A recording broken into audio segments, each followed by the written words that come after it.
ഹൃദയം ഭാഗം 6. കുളത്തിലെ വെള്ളത്തിൽ ആടി തിമിർക്കുന്നുണ്ട് അനുവും ഗീതുവും. കമിഴ്ന്നു കിടന്നും മലർന്നു കിടന്നുമൊക്കെ നീന്തുന്ന അവരെ നോക്കി പടവിലിരുന്നതേ ഉള്ളൂ ദീപു. കാരണം നീന്തൽ അറിയില്ല എന്നത് തന്നെ. ഇറങ്ങി വാ ദീപു, അനു വിളിക്കുന്നുണ്ടെങ്കിലും ഇല്ലെന്ന് തലയാട്ടി അവൾ. ഇങ്ങ് വന്നേ, ഇങ്ങ് വാന്നേ, പിന്നെ നീ എങ്ങനെയാ കുളിക്കാൻ പോണേ? അനു പറഞ്ഞപ്പോൾ ശരിയാണല്ലോ എന്നോർത്തു. വെള്ളത്തിലിറങ്ങാതെ എങ്ങനെ കുളിക്കാൻ പറ്റും? പിന്നൊന്നും നോക്കിയില്ല, വെള്ളത്തിലേക്ക് ഇറങ്ങി. ചെറിയൊരു പേടി ഉണ്ടായിരുന്നെങ്കിലും അധികം ആഴമില്ലാത്ത ഭാഗത്ത് ഒരുവിധം നിന്നു അവൾ. കഴുത്തൊപ്പം വെള്ളമുണ്ട്. ഒരു മേൽമുണ്ട് കൊണ്ട് കച്ച കെട്ടിയതുപോലെ ആയിരുന്നു അവരുടെ മൂവരുടെയും വേഷം. ആദ്യമായിട്ട് ഇങ്ങനൊരു വേഷം ധരിക്കുന്നത് കൊണ്ട് ദീപുവിന്റെ മുഖത്തൊരു ചമ്മലുണ്ട്. നനഞ്ഞതും തന്റെ ദേഹം പരമാവധി വെള്ളത്തിലേക്ക് താഴ്ത്തി നിന്നു അവൾ. നീന്തൽ അവസാനിപ്പിച്ചുകൊണ്ട് ഗീതവും അനുവും അവളുടെ ചാരെ വന്നു. അവർക്ക് ആ വേഷത്തിൽ ചമ്മലൊന്നുമില്ല, സ്ഥിരമായതുകൊണ്ടാവും. ദീപു ചേച്ചി ഇന്ന് പോകുമല്ലേ? ഗീതു ചോദിച്ചപ്പോൾ ആയിരുന്നു അങ്ങനെ ഒരു കാര്യമുണ്ടല്ലോ എന്ന് ദീപു ഓർക്കുന്നത്. 2 ദിവസം ഇവരിൽ ഒരാളായി ഇവിടുത്തുകാരിയായി മാറിയിരുന്നു താൻ. ഇനിയും തന്റെ ഒറ്റപ്പെടലിലേക്ക് പോകണമല്ലോ എന്നോർക്കെ അവളുടെ കണ്ണ് നിറഞ്ഞു. ഒപ്പം യദു എന്ന ചിന്ത. കുഴിച്ചു മൂടാൻ ശ്രമിക്കുന്തോറും മിഴിവോടെ മനസ്സിൽ തെളിഞ്ഞു വരുന്ന ആ കാഴ്ച. യദുവിന്റെ ഒപ്പം തന്നെ മനസ്സിലേക്ക് കയറി വരുന്ന സാക്ഷി എന്ന പേര്. വെറുപ്പ് തോന്നി. ദീപു, നീ വീണ്ടും അയാളെ തന്നെ ആലോചിച്ച് നിൽക്കുവാണോ? അനു ചോദിച്ചതും ഒന്ന് പുഞ്ചിരിച്ചു. പെട്ടെന്നൊന്നും മറക്കാൻ പറ്റില്ലല്ലോ അനു. 4 വർഷം ഞാൻ ജീവനെ പോലെ സ്നേഹിച്ച അവൻ എനിക്ക് ഏൽപ്പിച്ച മുറിവ് ചെറുതൊന്നുമല്ല. എന്നിട്ടും അവനെ മറക്കാൻ പറ്റില്ലെന്നോ? മറക്കാൻ ശ്രമിക്കുന്നുണ്ട് ഞാൻ. പക്ഷേ ഇപ്പം മറക്കാത്തത് അവനോടുള്ള ഇഷ്ടമല്ല, അവൻ എനിക്ക് കൺമുന്നിൽ കാണിച്ച കാഴ്ച, അവന്റെ വാക്കുകളിലെ പരിഹാസം, അവഗണന. ഒന്നും ഓർക്കണ്ട ദീപു. ഇപ്പൊ നീ 2 ദിവസം സന്തോഷിച്ചില്ലേ? അതേപോലെ ഇനിയും മുന്നോട്ട് പോണം. നീ ആയിട്ട് തന്നെ വേണം ആ സന്തോഷം കണ്ടെത്താൻ. അത് നിങ്ങളൊക്കെ ഉള്ളതുകൊണ്ടല്ലേ. എല്ലാവരും കൂടെ ആയപ്പോ ഞാൻ മറന്നുപോയതാ. ഇനിയിപ്പോ ഇന്ന് രാത്രി മുതൽ വീണ്ടും എല്ലാം ഓർത്തു തുടങ്ങും. അപ്പൊ പിന്നെ ചേച്ചി ഇവിടെ തന്നെ നിന്നോ? ഗീതു ഒരു സൊല്യൂഷൻ പറഞ്ഞതും ദീപു പുഞ്ചിരിച്ചു. നിങ്ങളൊക്കെ ആയിട്ട് ഒരു റിലേഷൻ ഇല്ലാത്ത ഞാൻ എങ്ങനെ നിൽക്കാനാ ഗീതു ഇവിടെ? റിലേഷൻ ഇല്ലെങ്കിൽ റിലേഷൻ ഉണ്ടാക്കണം. വലിയ എന്തോ കാര്യം പോലെ ഗീതു പറഞ്ഞു. എങ്ങനെ? ദീപുവിന്റെ നെറ്റി ചുളിഞ്ഞു. ചേച്ചിക്ക് ഇവിടെ നിൽക്കണമെങ്കിൽ ഒറ്റ വഴിയേ ഉള്ളൂ. ഇവിടുത്തെ ഏതെങ്കിലും ഒരു ചേട്ടൻ ചേച്ചിയെ കെട്ടണം. ഞാനൊരു കാര്യം ചെയ്യാം, ഏട്ടനോട് പറയാം ഈ ചേച്ചിയെ കെട്ടിക്കോളാൻ. ഏട്ടനോടോ? ഏതേട്ടനോട്? ദീപുവിന്റെ ശബ്ദം ഉയർന്നുപോയി. എന്റെ ഏട്ടൻ. എന്റെ ഏട്ടൻ ഏതാ? ഉണ്ണിയേട്ടൻ. ഉണ്ണിയേട്ടൻ ചേച്ചിയെ കെട്ടിയാല് ചേച്ചിക്ക് സുഖമായിട്ട് ഇവിടെ നിന്നൂടെ? ദീപു ഞെട്ടിക്കൊണ്ട് അനുവിനെ നോക്കി. അനു മുഖം തിരിച്ച് അപ്പുറത്തേക്ക് തിരിഞ്ഞു നിന്നു.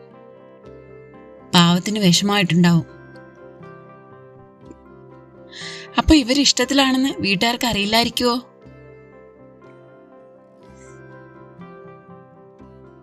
പിന്നെ നീ എന്താ ഗീതു ഈ പറയുന്നേ? ഗൗതമോ? അപ്പൊ പിന്നെ അനുവോ? അവരുടെ ഇഷ്ടോ?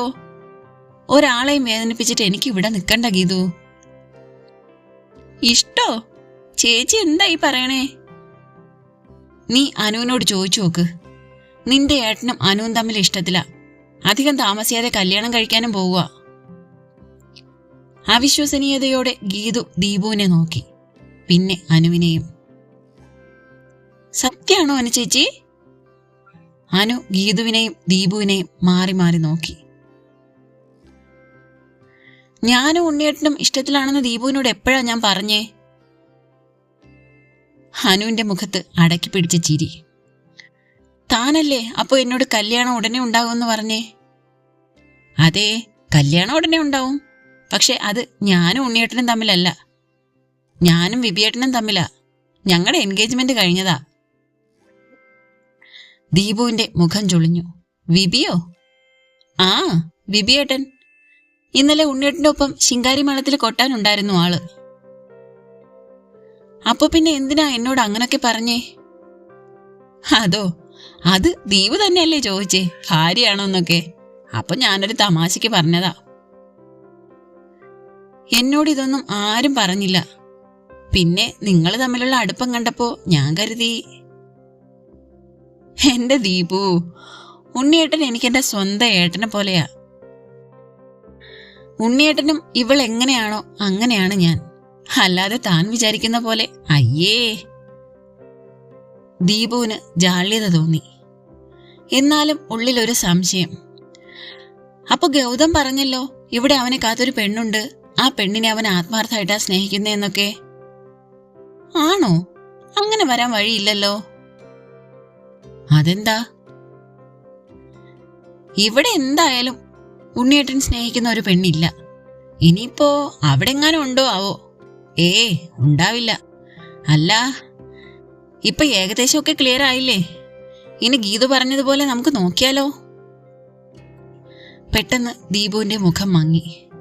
വേണ്ട, അതൊന്നും ശരിയാവില്ല. അതെന്താ? ഇപ്പോഴും ആ ചതിച്ചവനാണോ നിന്റെ മനസ്സില്? ദീപുവിന്റെ കണ്ണ് നിറഞ്ഞു. അവനെ മറക്കാൻ ശ്രമിച്ചുകൊണ്ടിരിക്കുകയാണ് ഞാൻ. ഒരാള് പോയ ഉടനെ മറ്റൊരാളെ എന്റെ ഹൃദയത്തിലേക്ക് ചേർത്ത് വെക്കാൻ എനിക്ക് കഴിയില്ല. ഇനിയും ഒരു മുറിവ് കൂടി എന്റെ ഹൃദയം താങ്ങില്ല. അനു, ഉണ്ണിയേട്ടൻ ഒരിക്കലും നിനക്ക് മുറിവ് സമ്മാനിക്കില്ല ദീപു. ആളെ ഞങ്ങൾക്കറിയാം. പിന്നെ ഒക്കെ നിന്റെ ഇഷ്ടമാണ്. ഒരാളെ സ്നേഹിക്കണോ അതോ തള്ളിക്കളയണോ എന്ന് തീരുമാനിക്കേണ്ടത് നീയാണ്. അതേസമയം തന്നെ കുളത്തിലേക്കുള്ള വാതിലിൽ ആരോ തട്ടി. കഴിഞ്ഞില്ലേ നിങ്ങളുടെ കുളി? ഒന്ന് ഇറങ്ങുന്നുണ്ടോ മൂന്നും? എനിക്ക് കുളിക്കണം. ദൈവമേ, ഉണ്ണിയേട്ടൻ! അനു പറഞ്ഞതും ദീപുവിന്റെ ദേഹത്തൂടെ ഒരു വിറയൽ കടന്നുപോയി. വേഗം കുളിച്ച് മറപ്പുരയിൽ പോയി ഡ്രസ്സ് മാറി ഇറങ്ങി 3 പേരും. വാതിൽ തുറന്നതും അവിടെ തന്നെ നിൽക്കുന്നുണ്ടായിരുന്നു ഗൗതം. തമ്പുരാട്ടിമാരുടെ നീരാട്ട് കഴിയാൻ ഇത്രയും നേരോ? പിന്നെ ഞങ്ങൾ 3 ആളില്ലേ ഉണ്ണേട്ടാ? അനു പറഞ്ഞതും അവൻ ഗൗരവത്തോടെ ഒന്ന് മൂളി. അവന്റെ നോട്ടം ദീപുവിലേക്ക് എത്തിയതും അവൾ ഒന്ന് ചൂളി. വേഗം മുഖം കുനിച്ചു. ദേ, ഈ മുതലിനെ സൂക്ഷിച്ചില്ലേ? നിറഞ്ഞു കിടക്കണ വെള്ളം കാണുമ്പോ വേറെ വല്ലതുമൊക്കെ തോന്നും ഇവക്ക്. മതി ഗൗതം, എന്റെ ബുദ്ധിമോശത്തിന് ഞാൻ അപ്പോ അങ്ങനെ ഒരു തീരുമാനം എടുത്തുപോയി. പിന്നെ അതിനെപ്പറ്റി പറഞ്ഞ് കുത്തി നോക്കേണ്ട കാര്യമില്ല. അവനെ നോക്കി രൂക്ഷമായി പറഞ്ഞിട്ട് ദീപു വേഗം നടന്നു. സമാധാനായല്ലോ ഏട്ടന്? ഗൗതമിനെ നോക്കി കളിയാക്കി പറഞ്ഞിട്ട് അനുവും ഗീതവും അവൾക്ക് പിന്നാലെ ഓടി. അത് നോക്കി ഒന്ന് പുഞ്ചിരിച്ചുകൊണ്ട് ഗൗതം കുളത്തിലേക്ക് പോയി.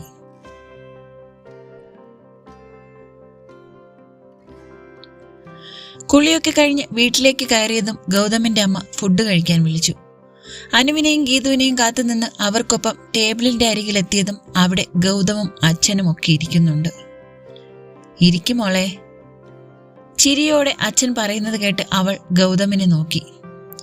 ഇരിക്കാൻ അവൻ കണ്ണുകൊണ്ട് കാണിച്ചതും അവന്റെ ഓപ്പോസിറ്റായി ഇരുന്നു. നിങ്ങള് ഇന്ന് പോകോ ഉണ്ണി? അമ്മയാണ് ദീപുവിന് വെള്ളയപ്പം വിളമ്പി കൊടുക്കുന്നതിനിടയിൽ ചോദിച്ചത്. പോണം. നാളെ മുതൽ ഓഫീസിൽ പോണ്ടേ അമ്മേ? മോളും പോകുവാണോ? ദീപു അവരെ ഒന്ന് നോക്കി. അത് ഞാൻ. അവൾക്കും ജോലിയുള്ളതല്ലേ അമ്മേ? മോൾ ഒരാഴ്ച കൂടി ഇവിടെ നിന്നിട്ട് പോയാ മതി. ലീവ് പറഞ്ഞൂടെ? അമ്മയ്ക്കിത് എന്താ? അവള് ജോലിക്ക് പോണത് അവൾക്ക് വേണ്ടിട്ടാ. ലീവ് എടുത്ത് ശമ്പളം കുറച്ചാൽ അവൾക്ക് തന്നെ അതിന്റെ ബുദ്ധിമുട്ട്. ഗൗതം പറഞ്ഞതും ആരും പിന്നെ ഒന്നും പറഞ്ഞില്ല. ദീപുവിന് കണ്ണുകൾ നിറയുന്നുണ്ടായിരുന്നു. ഇനി ഇങ്ങോട്ടൊരു വരവുണ്ടാവില്ലേ? ഗൗതം കൊണ്ടുവരില്ലേ തന്നെ? അവൻ സമ്മതിച്ചാലല്ലാതെ തനിക്ക് എങ്ങനെ ഇങ്ങോട്ട് വരാൻ കഴിയുക? കഴിക്കുന്നത് മതി എന്ന് തോന്നിയെങ്കിലും ഭക്ഷണം വേസ്റ്റാക്കാൻ തോന്നിയില്ല. ഒരു തരി അന്നത്തിനു വേണ്ടി കൊതിച്ചിട്ടുള്ള നാളുകൾ ഓർമ്മ വന്നു. വയറു നിറയെ ഭക്ഷണം കഴിക്കാൻ കൊതിച്ച ദിവസങ്ങൾ, അനാഥാലയത്തിൽ കഴിഞ്ഞിരുന്ന നാളുകളിൽ അറിഞ്ഞ പട്ടിണി, ഭക്ഷണം ഇല്ലാഞ്ഞിട്ടും പലതിനും കിട്ടുന്ന ശിക്ഷയായിട്ടും. ആ ഓർമ്മകളിൽ കണ്ണുകൾ നീറി. എങ്ങനെയൊക്കെയോ കഴിച്ചെഴുന്നേറ്റു. ആ കുട്ടിക്ക് പോകാൻ തീരെ ഇഷ്ടമല്ലാന്ന് തോന്നുന്നു. അനുവിന്റെ അമ്മ പറഞ്ഞതും ഗൗതം അവൾ പോയ വഴിയെ ഒന്ന് നോക്കി. തുടരും. അടുത്ത പാർട്ടുമായിട്ട് നാളെ കാണാട്ടോ. നാളെ ഇതേ സമയം.